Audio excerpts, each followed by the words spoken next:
Halloween, the Day of the Dead. Also known as All Hallows Days, this day inspired fear in millions of people all around the world. Okay, who turned the lights off? There, now it's better. Okay, so, where was I? Oh yeah, I'm about to read you my Halloween story that I wrote. You are lost, separated from your friends, in an albeit stupid dare to stay the night in an ancient abandoned mansion. It is dark, pitch black, and you can only sense with your fingers, feeling the way along the oaken beams of century-old furniture. You try not to let your paranoia get to you. There's nothing, not a soul in here. You're here and we'll win the bet when you come out tomorrow morning without wetting yourself. You take a deep breath and try to think of roses. Creak, creak, creak. A noise echoes in the distance. Calm yourself, you think. There is nothing. That is just what every old house does.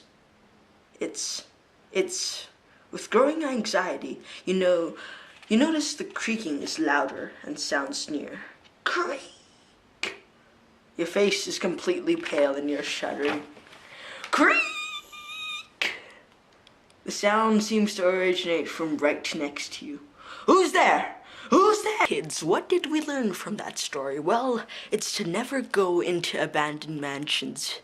Ever. I must say I've developed a resistance against being scared ever since I've turned 13 a while ago.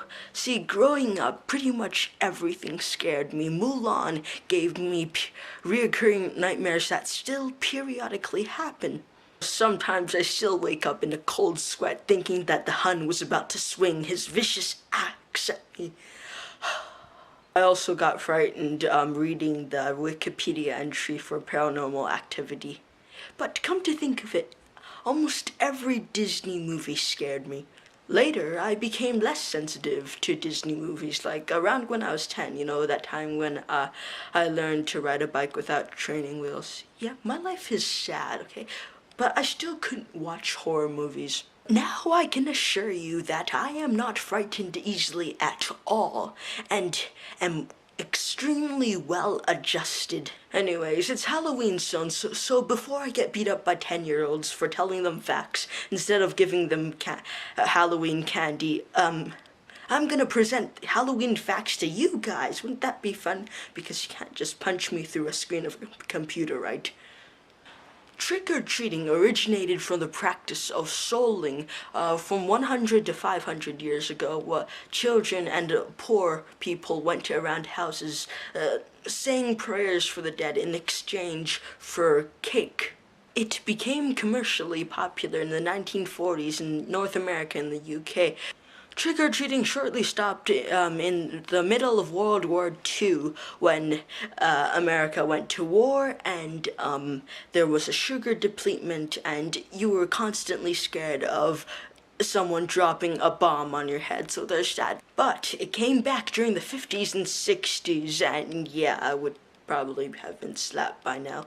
Bye. Media and the press portrayed on October 31st, children dressed in scary costumes went around the neighborhood threatening to trick the owner if they did not give them a treat.